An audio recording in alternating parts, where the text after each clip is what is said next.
All right, so this might be one of the more vulnerable videos that I make in my time here on YouTube, but I wanted to show you the reason that so far I am not a big fan of QWO. So I'm going to show you some before and after photos. A lot of what you see here is still indentation that's been made worse by the procedure, significantly worse, but the dark spots are actually hemosiderin staining, which is from excessive bruising with iron buildup that the body could not eliminate. Supposedly this goes away. It usually happens in darker skin folks. Obviously I don't have darker skin. It's happened anyway. Was not warned about it. I did ask about it and was told, don't worry, you don't have dark skin. So this has been treated with a tattoo laser, which is why it's a little bit darker actually than what you'll see in the photos before doing the tattoo laser. But these indents are worse. They're worse now than before I had the procedure.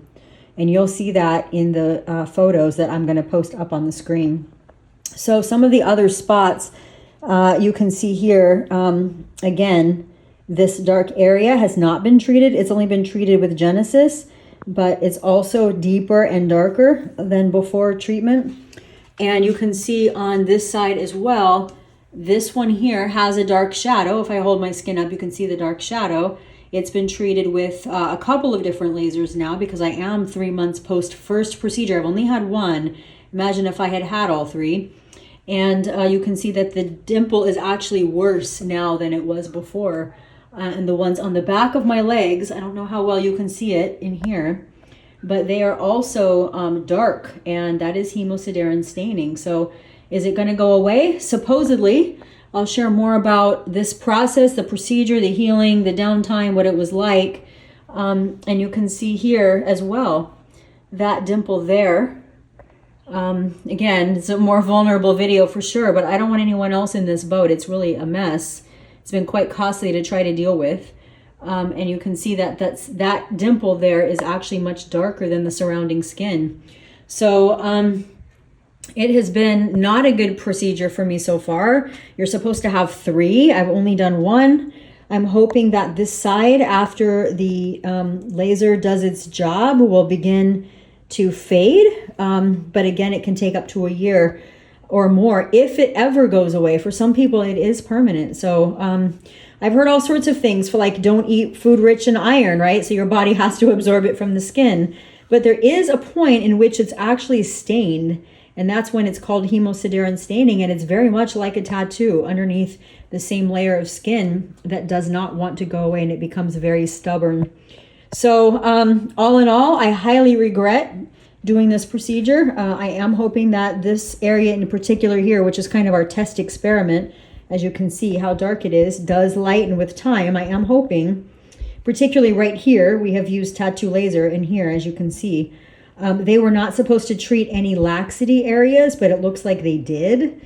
I can't confirm that. I don't know that with 100% certainty, but you're only supposed to poke the needle into the dimple and then move it around, and I will show you a little chart on how that gets done. So anyway, so this is where it's at. Again, 3 months, nearly 3 months after the procedure. So my body should not look like this. It does look worse than it did before I had the treatment. So I'm just warning all of you that if you don't want that to be your outcome, it's not even about how many people have done. I think at this point, it's a new procedure. It does break down the supportive collagen, not just the areas that are dimpling.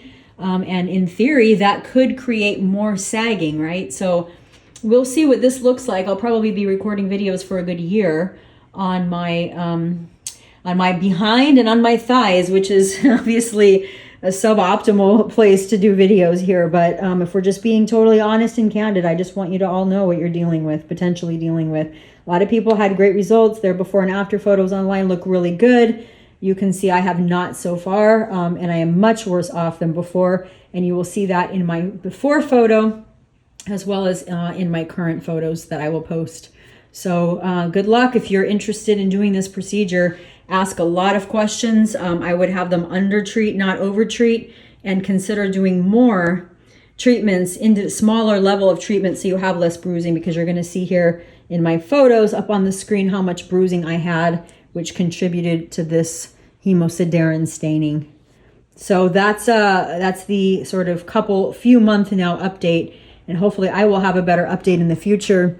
But to be honest, this is far more embarrassing than the few dimples that I was treating before I ever had the procedure.